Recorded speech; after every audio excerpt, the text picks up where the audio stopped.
ये आपके दैनिक जागरण का आज का संपादकीय पाठ है। और जैसा कि आप सभी देखते हैं कि सुबह के टाइम जो आपकी क्लास आती है उसमें महत्वपूर्ण खबरें हम लोग डिस्कस कर लेते हैं, और शाम के 6 बजे आपके संपादकीय पाठ की क्लास आ जाती है। और संपादकीय पाठ आपका काफ़ी महत्वपूर्ण रहता है। ये आपको प्रीलिम्स में, मुख्य परीक्षा में जब आप लोग आंसर राइटिंग करते हैं, निबंध लिखते हैं, तो काफ़ी महत्वपूर्ण यहाँ से आपको पॉइंट फैक्ट मिल जाते हैं। और एक सामान्य जानकारी तो आपको मिलती ही है यहाँ से। और भी कोई आपका सुझाव हुआ करे, सवाल हुआ करे, तो आप लोग बता दिया करिएगा। दो राह पर खड़ा पाकिस्तान। देखिए ये पाकिस्तान, ये हमारी प्यारी पृथ्वी है। इसमें आप देखिए एशिया में ये हमारा प्यारा भारत है। यहाँ आपको पाकिस्तान देखने को मिलेगा। 1947 तक हमारा हिस्सा था। और आप देखते हैं कि 1947 में हमसे अलग हो गया था। लद्दाख, जम्मू कश्मीर, पंजाब, राजस्थान, गुजरात, 5 राज्यों की सीमा लगती है। जो बांग्लादेश आप लोग देखते हैं पहले पाकिस्तान का ही हिस्सा हुआ करता था, ये भी याद रखिएगा।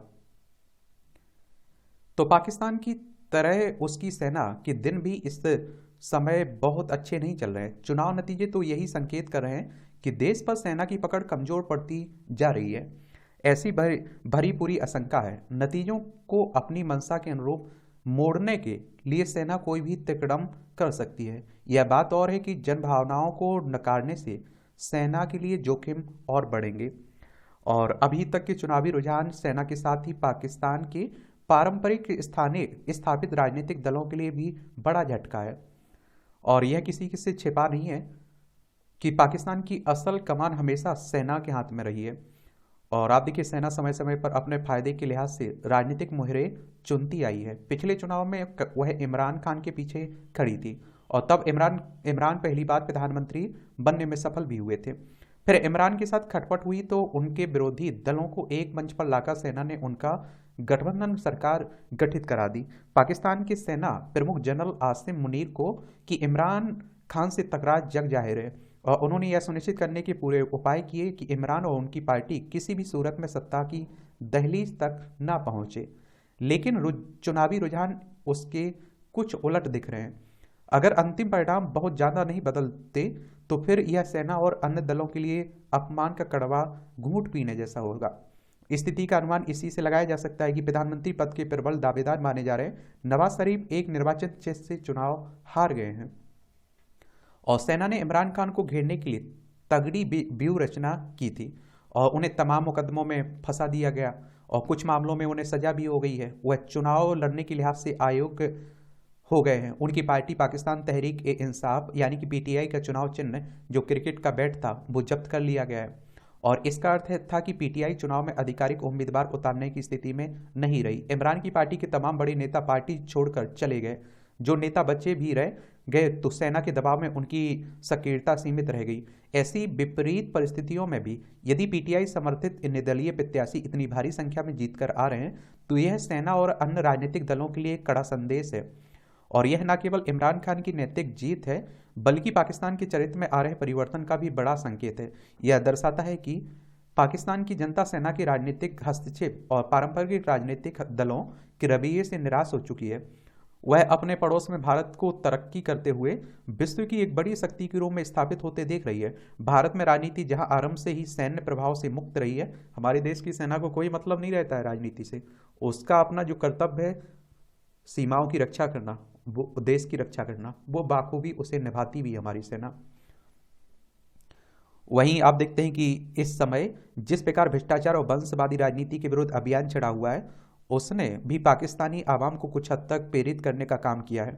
भारत के प्रति शत्रुता भाव के बावजूद पाकिस्तान में इंटरनेट मीडिया पर तमाम सामग्री प्रधानमंत्री मोदी की सराहना से भरी होती है।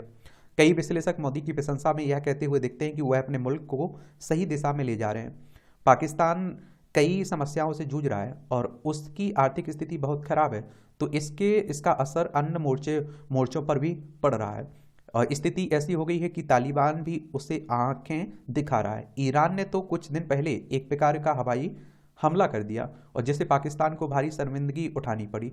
वहाँ सामाजिक एवं क्षेत्रीय स्तर पर तमाम विभाजन एवं विरोधाभास हैं, आंतरिक स्थायित्व नहीं है। यह सब देखकर पाकिस्तान की जनता का धैर्य जवाब दे रहा है, और इसी कारण पाकिस्तान में सेना के संरक्षण वाले स्थापित शासन ढांचे से जनता का मोह भंग हुआ है।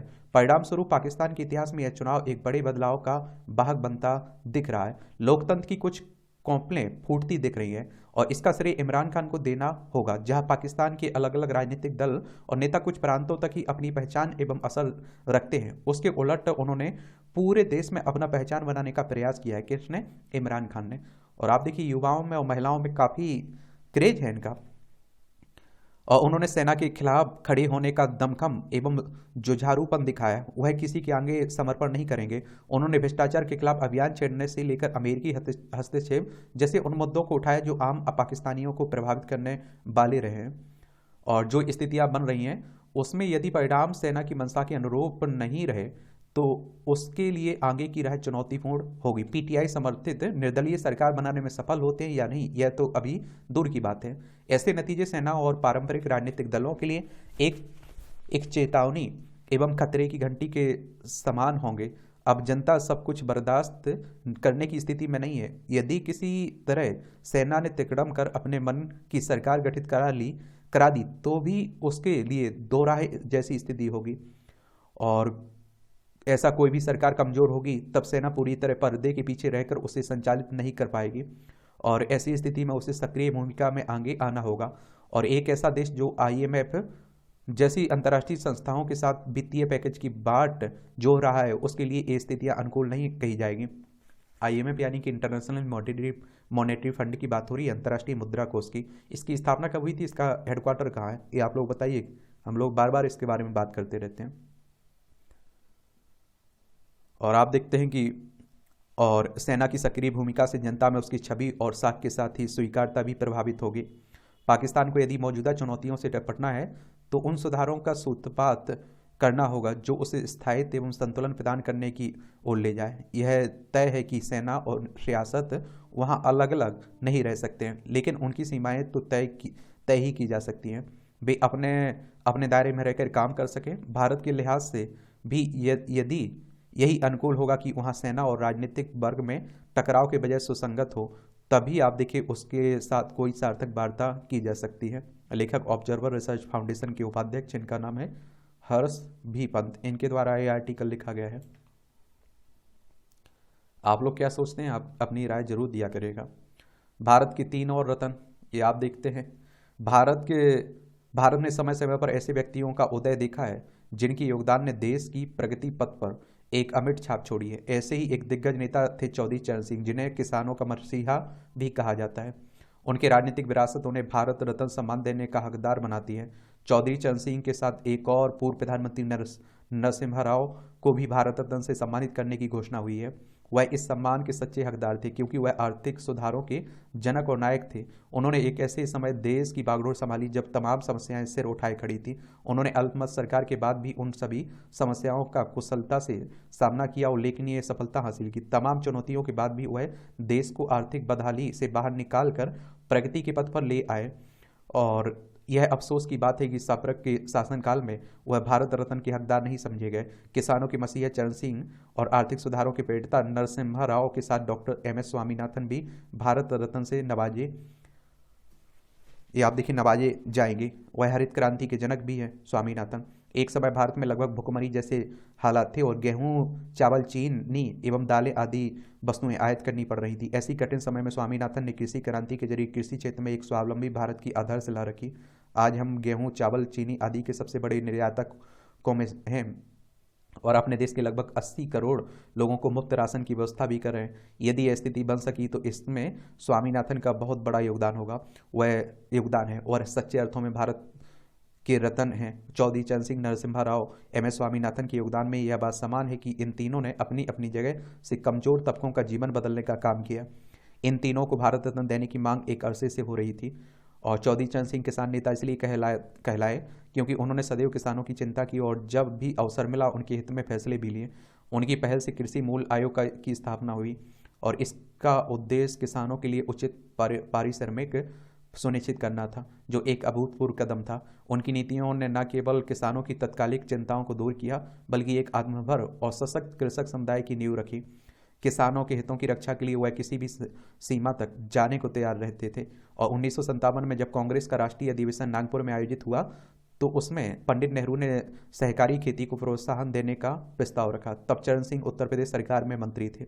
उन्होंने प्रस्ताव का विरोध किया और इससे पूर्व वह उत्तर प्रदेश में गोविंद बल्लभ पंत सरकार के राजस्व मंत्री के रूप में जमींदार उन्मूलन कर काफ़ी वाहवाही लूट चुके थे। चौधरी चरण सिंह ने आधिकारिक प्रस्ताव का विरोध किया। वह भारतीय समाज की मानसिकता एवं कृषि भूमि के प्रति किसान के व्यक्तिगत लगाव पर बोलते रहे। अधिवेशन में उपस्थित कार्यकर्ता करतल ध्वनि से उनका स्वागत करते रहे और उनके भाषण की समाप्ति के बाद उक्त प्रस्ताव अस्वीकार कर दिया गया। और उस समय कांग्रेस ने पंडित नेहरू की बात काटने की हिम्मत किसी में नहीं थी, लेकिन चरण सिंह ने ऐसा किया। वास्तव में वह कृषि और किसानों की स्थिति कहीं अच्छे से समझते थे। चौधरी चरण सिंह सामाजिक न्याय के भी प्रतीक थे। वह समतावादी सिद्धांतों में दृढ़ विश्वास रखते थे, दलित और हाशिए पर मौजूद वर्गों के अधिकारों की वकालत करते थे। और जब वह गृह मंत्री बने तो उन्होंने मंडल और अल्पसंख्यक आयोग की स्थापना की। 1979 में वित्त मंत्री और प्रधानमंत्री के रूप में राष्ट्रीय कृषि एवं ग्रामीण विकास बैंक यानी कि नाबार्ड की स्थापना की। और उन्हीं की पहल पर केंद्र सरकार ने एक विधेयक पारित किया था जिसमें यह प्रावधान किया गया था कि यदि तय समय पर कोई चीनी मिल किसानों के पैसे का भुगतान नहीं करती है तो सरकार के पास उस मिल के अधिग्रहण का अधिकार होगा, ताकि मिल चलाकर किसानों का बकाया दिया जा सके।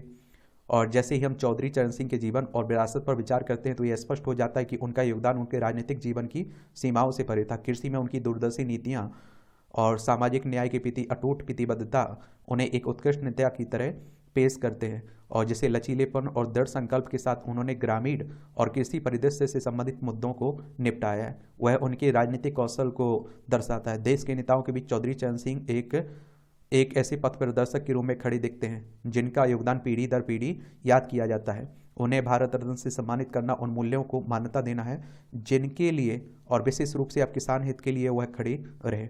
भारत रत्न का अर्थ उन व्यक्तियों को सम्मानित करना होता है जिन्होंने किसी न किसी रूप में राष्ट्र की प्रगति में असाधारण योगदान दिया हो।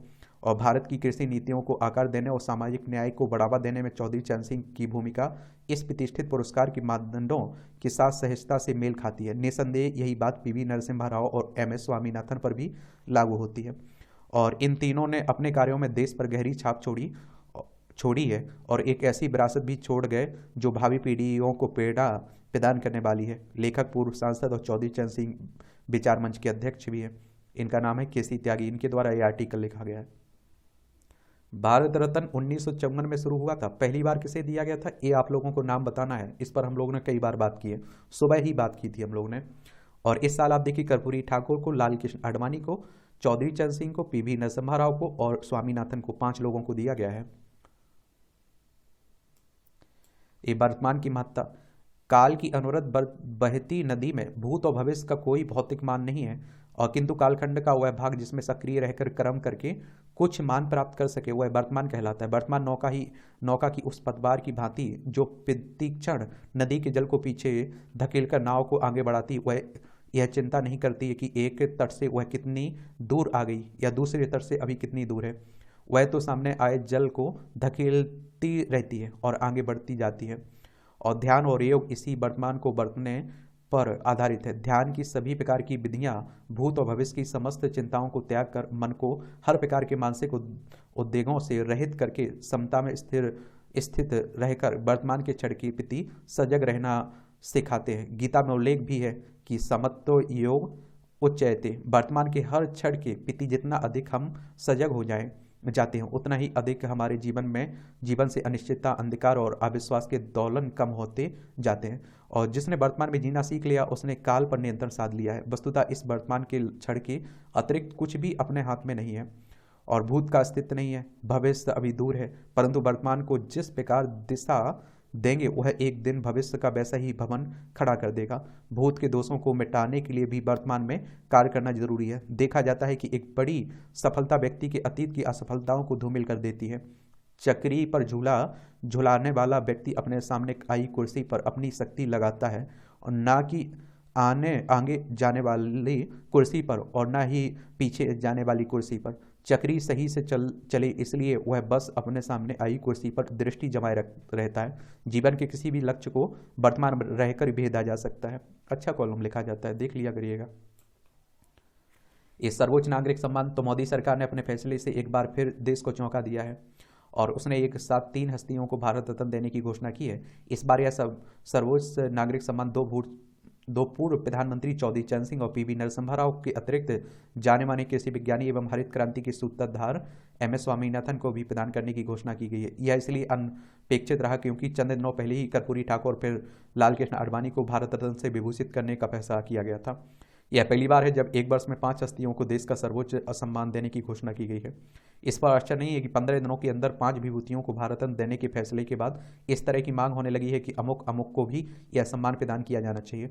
यह मांग स्वाभाविक भी है क्योंकि अपने देश में ऐसी हस्तियों की कमी नहीं है जिन्होंने विभिन्न क्षेत्रों में अपने कार्यों से लाखों लोगों के जीवन को प्रभावित करने के साथ सार्वजनिक जीवन में अमिट छाप और एक यादगार विरासत छोड़ी है। चूंकि मोदी सरकार ने यह प्रदर्शित किया है कि वह सम्मान प्रदान करने के मामले में अपनी राजनीतिक विचारधारा को आड़े नहीं आने देती है और भिन्न प्रकार वाले विचार वाले दूसरे दलों के नेताओं को भी सम्मान देती है, इसलिए यह आस बड़ी है आने वाले समय में उन हस्तियों को भी भारत रत्न से सम्मानित किया जाएगा जो इस सर्वोच्च नागरिक सम्मान की अधिकारी मानी जाती हैं।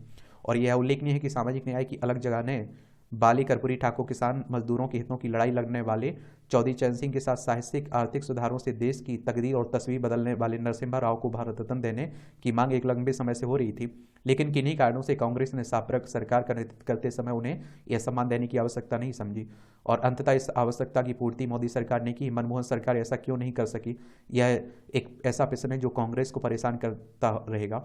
अपनी इस परेशानी के लिए वह अपने अलावा अन्य किसी को दोष नहीं दे सकती है क्योंकि नरसिम्हा राव हर लिहाज से भारत रत्न के अधिकारी हैं और पहले कर्पूरी ठाकुर फिर चौधरी चरण सिंह और नरसिम्हा राव को भारत रत्न सम्मान देने की घोषणा पर यह जो कहा जा रहा है कि मोदी सरकार ने इन नेताओं को सर्वोच्च नागरिक सम्मान देकर अपने राजनीतिक हित भी साधे हैं, उसे खारिज नहीं किया जा सकता है। लेकिन यह भी यथार्थ है कि सरकार अपने तमाम फैसले राजनीतिक लाभ हानि को ध्यान में रखकर भी करती है और प्रश्न यह है कि जो काम मोदी सरकार ने किया वह अन्य सरकारें क्यों नहीं कर सकी। ऐसा करने का अवसर तो उनके पास भी था। बच्चों की सुरक्षा तो उत्तर प्रदेश के कानपुर में लोडर की टक्कर से वैन में सवार एक बच्चे की मौत और 8 बच्चों के घायल होने की घटना दुखदायी जरूर है, लेकिन एक बार फिर सुरक्षित यातायात के प्रति बढ़ती जा रही उदासीनता और लापरवाही को सामने रखती है। और जिस लोडर से यह दुर्घटना हुई है वह इतनी तेज गति में था कि टक्कर के बाद वैन सर्विस लेन पर खड़े ट्रक से जा टकराई और उसके पर खच्चे उड़ गए। वाहनों की अनियंत्रित गति से पहले भी अक्सर दुर्घटनाएं हुई हैं, फिर भी वाहन चालक सबक नहीं लेते हैं और इस घटना ने निजी स्कूल के वाहनों में मानकों की अनदेखी के दुष्परिणाम को भी सामने रखा है। Doctor Sonelal Patel education centre के जिन 11 बच्चों को वैन लेकर जा रही थी, स्कूल वाहन के रूप में उसका पंजीकरण न होते हुए भी चालक बच्चों को ढो रहा था। बिना पंजीकरण के उक्त वाहन को स्कूल ने बच्चों को ले आने ले जाने की अनुमति कैसे दी, यह बड़ा सवाल है। और सुरक्षित यातायात की दिशा में तय किए गए मानकों की अनदेखी किए जाने से ही दुर्घटनाएं होती हैं, इसलिए नियमों का हर हाल में पालन किया जाना चाहिए। स्कूली बच्चों की सुरक्षा तो सर्वोपरि है और उसके लिए हर संभव इंतजाम करना प्रबंधन की जिम्मेदारी है। और यह तो सच तो यह भी कि प्रदेश के अधिकांश निजी स्कूलों के वाहनों में बच्चों की सुरक्षा पर ध्यान नहीं दिया जाता है। कोई वाहन यदि स्कूल से संबद्ध है तो यह सुनिश्चित होना चाहिए कि वह पूरी तरह फिट है और उसे बच्चों को ले जाने की दृष्टिकोण से बनाया गया है। मानकों की अनदेखी कितनी खतरनाक हो सकती है इसे पिछले साल बदायूं में हुई दुर्घटना में देखा जा सकता है, जब स्कूली वाहन और बस की टक्कर में 5 बच्चों की मौत हो गई थी। अपने बच्चों की सुरक्षा के प्रति अभिभावक को भी जागरूक होना होगा। वे यह जरूर देखें कि जिस वाहन में उनका बच्चा स्कूल जा रहा है वह सुरक्षित है या नहीं है। हमारा आपका कर्तव्य भी है। जीवन का विकल्प चुने बच्चे। कोचिंग हब कहे जाने वाले राजस्थान के कोटा शहर में बीते दिनों एक छात्रा ने जेईई की परीक्षा से पहले आत्महत्या कर ली। छात्रा ने यह कदम उठाने से पहले अपने माता पिता को संबोधित पत्र में लिखा है कि मैं जेईई नहीं कर सकती है, इसलिए मैंने खुदकुशी कर ली है। और उसने लिखा है कि मैं लूजर हूँ, मैं खराब बेटी हूँ। अपने माता पिता से क्षमा मांगते हुए उसने यह भी लिखा है कि यही मेरे पास आखिरी ऑप्शन है। मर्म को छूते इन शब्दों में छुपी पीड़ा को समझना मुश्किल नहीं है। सवाल यह है कि ऐसी परिस्थितियां क्यों बन रही हैं कि ऊर्जावान उम्र के बच्चे जीवन जीने का विकल्प नहीं चुन रहे हैं। नई पीढ़ी का टूटता बिरखरता मन उनकी जिंदगी के ताने बाने को ही बिखेर दे रहा है। भावनात्मक टूटन की मना स्थिति स्वयं के प्रति इतना क्रूर बना दे रही है कि जिंदगी के साथ छोड़ने का रास्ता चुना जा रहा है। आशाओं और उमंगों की उम्र के पड़ाव पर खड़ी किशोर पीढ़ी के ऊर्जावान चेहरों का जीवन से रूठना चिंतनीय है। और ज्ञात हो कि कोटा में पिछले 8 वर्षों में आत्महत्या की ऐसे 125 मामले सामने आए हैं। और वस्तुतः अब पढ़ाई के दबाव के अलावा भी बहुत से कारण बच्चों की मनस्थिति बिगाड़ने वाले साबित हो रहे हैं। तकनीकी उलझाव, अभिभावक की अपेक्षाएं और हम उम्र साथियों की जीवन शैली से जुड़ी कई बातें किशोर बच्चों के मन की मजबूती कम करती हैं। आंकड़ों के अनुसार वैश्विक स्तर पर 15 से 19 साल के बच्चों में आत्महत्या मौत का चौथा प्रमुख कारण है। वहीं 10 से 19 वर्ष के बच्चों में हर 7 में से एक अवसर चिंता, व्यवहार संबंधी मानसिक व्याधियों की चपेट में है। इस आयु वर्ग में मानसिक विकार के आंकड़े 13% तक हैं। विशेषज्ञ मानते हैं कि 13 से 19 वर्ष की आयु के किशोर किशोरियों को आम जिंदगी की बहुत सी वास्तविक समस्याओं के जूझना पड़ता है। ऐसे में इन मामलों को देख केवल अकादमिक दबाव तक नहीं समेटा जा सकता है। और चिंतनीय है कि ऐसे मामलों की पूरी चर्चा अभिभावक की अपेक्षाओं के बोझ तक ही जाती है। हालिया वर्षों में अभिभावकों के बदलते रुख और सहयोगी रवैये के बाद के इन पीड़ादायी मामलों को व्यापक रूप से समझने की दरकार है। जीवन को विकल्प के रूप में नहीं देखने और आत्महत्या जैसा कदम उठा लेने वाले बहुत से बच्चे स्वयं माता पिता से खुलकर संवाद नहीं करते हैं। ऐसे में समझ और संवेदनाएं भरी रणनीति ही जीवन सहेजने की राह सुझा सकती है। और इस साझेदारी में अभिभावक की समझ और बच्चों का सहयोग दोनों आवश्यक है। जरूरी है कि जीवन से मुँह मोड़ने वाले बच्चे माता पिता से अपने मन की उलझन साझा करें, जीवन जीने का विकल्प चुनें। चलिए, अच्छा कॉलम लिखा जाता है। ये आप देखिए, छोटी छोटी टिप्पणियाँ रहती हैं, देखना हो तो देख लिया करिएगा। इसकी PDF टेलीग्राम पर डाल देता हूँ, वहाँ से आप लोग डाउनलोड कर लीजिएगा। एजुकेशन सर्कल के नाम से जो अपना नया प्लेटफॉर्म है ना सब जगह, तो उसमें टेलीग्राम भी शामिल है, तो वहाँ उसे ज्वाइन कर लीजिएगा आप लोग। सार्वजनिक संपत्ति के नुकसान का नियंत्रण, ये भी अच्छा कॉलम है, ये भी देख लीजिए। भारतीय विधि आयोग की हाल ही में आई रिपोर्ट 2020 से 2024 में अनेक विषयों के संबंध में कानून बनाने अथवा कानूनों में संशोधन की अनुशंसा की गई है। अन्य कुछ विषयों पर अनुशंसा सहित लंबे समय से अपेक्षित एक महत्वपूर्ण सिफारिश सार्वजनिक सरकारी संपत्ति की क्षति या नुकसान करने पर भी है। विरोध आंदोलन आप देखते हैं कि अनेक बार उग्र हिंसक हो जाते हैं व लोगों के जीवन और निजी एवं सार्वजनिक संपत्ति को नुकसान पहुंचाते हैं। लिहाजा इसे रोकने के लिए संसद ने वर्ष 1984 में सार्वजनिक संपत्ति क्षति निवारण अधिनियम पारित किया था। और इस अधिनियम का उद्देश्य दंगों और अन्य सार्वजनिक हंगामे से होने वाले विनाश और क्षति सहित बर्बरता के कृत्यों पर अंकुश लगाकर सार्वजनिक संपत्ति को होने वाले नुकसान को रोकना है। और सार्वजनिक संपत्ति क्षति निवारण अधिनियम 1984 में शरारत शब्द का वही अर्थ है जो भारतीय दंड संहिता में है। और अधिनियम में सार्वजनिक संपत्ति को क्षति पहुंचाने पर 5 वर्ष तक की सजा व कठोर कारावास व कुछ मामलों में 10 वर्ष तक के कारावास का प्रावधान है। शरारत से संबंधित अनेक प्रावधान यहाँ प्रासंगिक होकर लागू हो जाते हैं। लिहाजा दंड संहिता में प्रदत्त सार्वजनिक न्यूसेंस बाधा संबंधी प्राविधान भी इस संबंध में प्रासंगिक हैं। इन प्रावधानों के बावजूद आंदोलनों, बंद हड़ताल और अन्य कारणों से व्यापक स्तर पर हो रही सार्वजनिक व निजी संपत्ति के नुकसान की घटनाएं व अपराधियों के प्रति कोई खास कार्रवाई न होने का वर्ष 2007 में स्वतः संज्ञान लेते हुए सुप्रीम कोर्ट ने 2 कमेटियों का गठन किया था। और इन कमेटियों द्वारा दी गई रिपोर्टों पर सुप्रीम कोर्ट ने कुछ दिशा निर्देश जारी किए थे जो तभी अमल में आ गए थे। सरकार द्वारा भी इन रिपोर्ट का संज्ञान लेकर सार्वजनिक संपत्ति की क्षति को रोकने हेतु अधिनियम में संशोधन का प्रयास किया गया था। दुर्भाग्यवश अधिनियम में संशोधन के ये प्रयास अपने अंजाम तक नहीं पहुंच सके और आंदोलनों के दौरान सार्वजनिक संपत्ति की क्षति अनवरत जारी रही। और जिससे स्पष्ट है कि वर्तमान कानून सार्वजनिक संपत्ति का नुकसान रोक पाने हेतु एक प्रभावी निवारक बनने में विफल रहा। अनेक न्यायिक निर्णयों में सार्वजनिक संपत्ति क्षति कानून में सुधार हेतु दिए गए सुझावों के बावजूद कोई संशोधन नहीं होने के कारण भारतीय विधि आयोग ने इस मामले का स्वतः संज्ञान लेना आवश्यक समझा। ऐसा इन घटनाओं से होने वाले व्यापक नुकसान के दृष्टिगत करना पड़ता है। कई बार आप देखते हैं आंदोलन होता है तो पटरियां उखाड़ देते हैं, सरकारी संपत्ति को नुकसान पहुंचाने लगते हैं लोग। पूरे मामले का सावधानीपूर्वक अध्ययन करने के उपरांत विधि आयोग को वर्तमान कानून में मौजूदा कुछ विसंगतियों की जानकारी हुई। आयोग इस निष्कर्ष पर पहुंचा कि सार्वजनिक संपत्ति क्षति निवारण अधिनियम 1984 में सुप्रीम कोर्ट द्वारा अमित शाहिनी बनाम राज्य के मामले में दिए निर्णय के आलोक में त्वरित संशोधन की आवश्यकता है। विधि आयोग ने इस संबंध में कुछ निष्कर्षों पर पहुंचने हेतु अपनी विस्तृत रिपोर्ट में सर्वोच्च न्यायालय, अनेक राज्यों, उच्च न्यायालयों, अनेक प्रासंगिक कानूनों, संवैधानिक प्रावधान, अंतर्राष्ट्रीय कानूनों से कानूनी सिद्धांतों और देश में सार्वजनिक संपत्ति के नुकसान की अनेक घटनाओं का अध्ययन कर व उनका हवाला दिया है। और आयोग के अनुसार इसमें कोई संदेह नहीं है कि हमारे देश में सार्वजनिक संपत्ति की क्षति काफ़ी अधिक है। सार्वजनिक संपत्ति का निर्माण करने में करदाता का पैसा लगा होता है। सरकारी संपत्ति की रक्षा करना प्रत्येक नागरिक का मौलिक कर्तव्य होने के अतिरिक्त सरकारी संपत्ति की सुरक्षा करना भी नागरिक हित में ही है। सार्वजनिक संपत्ति की क्षति करने की आज्ञा किसी को भी नहीं दी जा सकती है। सरकारी संपत्ति को नुकसान पहुंचाना बहुत ही आसान है, परंतु उसका निर्माण कठिन है। सार्वजनिक संपत्ति हमारी राष्ट्रीय निधि है, प्रत्येक नागरिक का इसमें हिस्सा है। सरकारी संपत्ति की क्षति को बेहद गंभीरता से लेने व दोषियों को सजा देने की आवश्यकता है, और सजा देने कि अतिरिक्त दोषी व्यक्ति से सार्वजनिक संपत्ति के नुकसान की भरपाई कराना भी राष्ट्र के हित में है। सुप्रीम कोर्ट व अनेक हाईकोर्ट अनेक बार इस विषय पर अपने विचार व्यक्त कर चुके हैं। सुप्रीम कोर्ट ने सरकारी संपत्ति के नुकसान को रोकने हेतु अनेक दिशा निर्देश भी निर्गत किए। अधिकतर बंद हड़ताल और सार्वजनिक आंदोलनों में सार्वजनिक संपत्ति नुकसान का शिकार बन जाती है। कानून और आप देखिए व्यवस्था की खुली अवहेलना करते हुए इन आंदोलनों के आयोजक इन नुकसानों के प्रति उदासीन देखते हैं। अभिव्यक्ति की स्वतंत्रता लोकतंत्र का एक महत्वपूर्ण स्तंभ है और असहमति उसका एक आवश्यक पहलू भी है। लोकतंत्र में जनता का कर्तव्य केवल वोट डालना ही नहीं है, अपितु अपने नेताओं प्रतिनिधियों की जवाबदेही सुनिश्चित करना एवं लोकतांत्रिक प्रक्रिया में भाग लेना भी जनता का अधिकार है।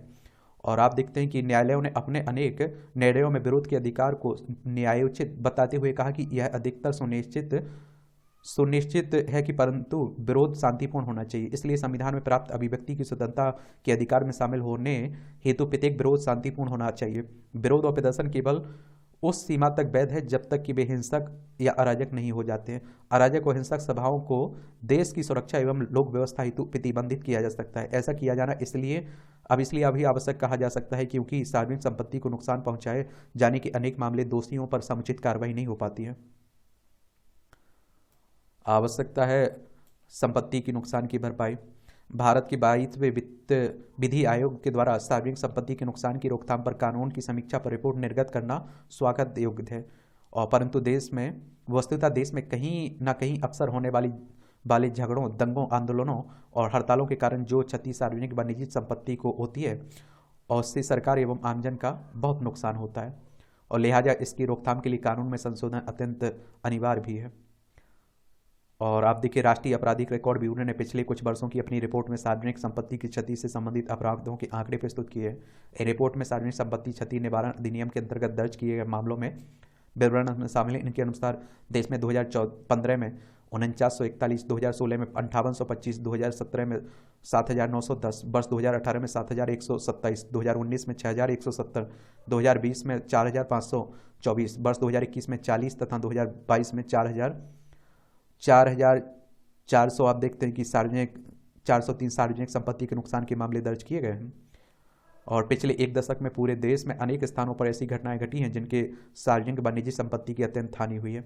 सरकार को सार्वजनिक संपत्ति की हानि का संज्ञान लेते हुए इस संदर्भ में अवश्य ही जरूरी कदम उठाने चाहिए। वहीं आमजनों की निजी संपत्ति की हानि के बारे में भी गहन विमर्श के कानून में उचित बदलाव व सुधार करना चाहिए। विरोध प्रदर्शन, आंदोलन, हड़तालों, दंगों की वजह से सार्वजनिक संपत्ति का ही नहीं निजी संपत्ति का भी बहुत नुकसान होता है। आम जनता में से किसी व्यक्ति के मकान, दुकान, गाड़ी या मोटरसाइकिल आदि में आग लगा देना, दुकानों में तोड़फोड़ करना, रेहड़ी पटरी वालों के खोखों में आग लगा देकर उनकी रोजी रोटी को खत्म करना, सब्जी फल वालों का ठेला तोड़ना आदि लगभग प्रत्येक उग्र हुए आंदोलनों में देखने को मिलता है।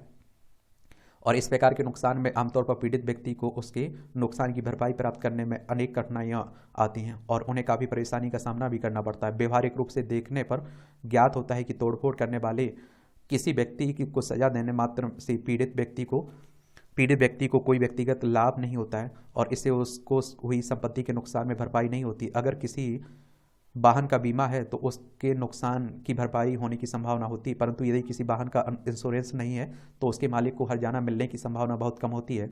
ऐसे मामलों में हर्जाना देने की वैकल्पिक व्यवस्था होनी चाहिए। यह भी जरूरी है कि ऐसे मामलों में हर्जाना त्वरित रूप से प्रदान किया जाए। आमतौर पर देखा जाता है कि पीड़ित व्यक्ति हर्जाना पाने के लिए अधिकारियों या नेताओं की कृपा दृष्टि पर ही निर्भर रहता है। इसे बदलने की आवश्यकता है। वस्तुतः संपत्ति बनाने में व्यक्ति का पूरा जीवन लग जाता है और उसे दोबारा बनाना आसान नहीं होता है। और एक बार रोजगार स्थल की नष्ट हो जाने से आम व्यक्ति के सामने अपने व परिवार के जीविकोपार्जन का संकट भी आ जाता है। इसलिए इस मामले को अत्यंत गंभीरता से लेते हुए उचित कानून प्रक्रिया स्थापित करने की आवश्यकता होती है। जम्मू कश्मीर एवं मध्य प्रदेश में इस प्रकार का कानून पहले से ही लागू है और हड़ताल, दंगे फसाद या फिर आंदोलन आदि के द्वारा यदि किसी भी प्रकार की सरकारी या निजी संपत्ति को नुकसान पहुंचता है तो नुकसान पहुंचाने वाला ही उसकी भरपाई करने हेतु बाध्य है। आम जनता को भी निजी संपत्ति के नुकसान पर हर्जाना प्राप्त हो सके, इसके लिए इस प्रकार का कानून संपूर्ण भारत में लागू होना चाहिए। सही बात है। आप क्या सोचते हैं? अपना व्यू दिया करिएगा। राजनीति के पीले पत्ते ये तंज कसा जाता है। दोनों गठबंधन में सजी ऑफर की थाली, ये आप देख रहे हैं कि किसकी बात हो रही है। इंडिया एक तरफ है, एनडीए चल रहा है, सब पढ़ा करिएगा। सुरक्षा परिषद में परिवर्तन। संयुक्त राष्ट्र सुरक्षा परिषद के गठन के बाद से वैश्विक भू राजनीतिक व्यापक परिवर्तन हो चुका है, परंतु वह स्वयं को उस अनुरूप नहीं बदल पाया, लिहाजा प्रासंगिक बदलाव आवश्यक है। यूएनएससी की बात हो रही है, संयुक्त राष्ट्र सुरक्षा परिषद की। तो क्या सोचते हैं आप लोग? मैं तो हमेशा पूछता रहता हूँ, क्या सोचते हैं आप लोग? इसकी स्थापना 24 अक्टूबर 1945 में हुई थी। न्यूयॉर्क यूएसए में हेडक्वार्टर देखने को मिलेगा। इसमें 15 सदस्य हैं, जिनमें 5 तो आपके स्थायी सदस्य हैं, जिसमें चीन, फ्रांस, रूस, यूनाइटेड किंगडम, संयुक्त राज्य अमेरिका है, और 10 इसके अस्थायी सदस्य देखने को मिलते हैं। कोई प्रस्ताव पास करवाना होता है तो इन पांचों को एक तरह से सहमत होना चाहिए। वीटो पावर है इनके पास ऐसी शक्ति है कि 5 में से अगर 4 एक प्रस्ताव के पक्ष में है, एक भी उसके विरोध में है, तो वो पास नहीं होता है। इसलिए आप देखते हैं कि भारत को भी स्थायी सदस्यों में शामिल करने की बात होती रहती है।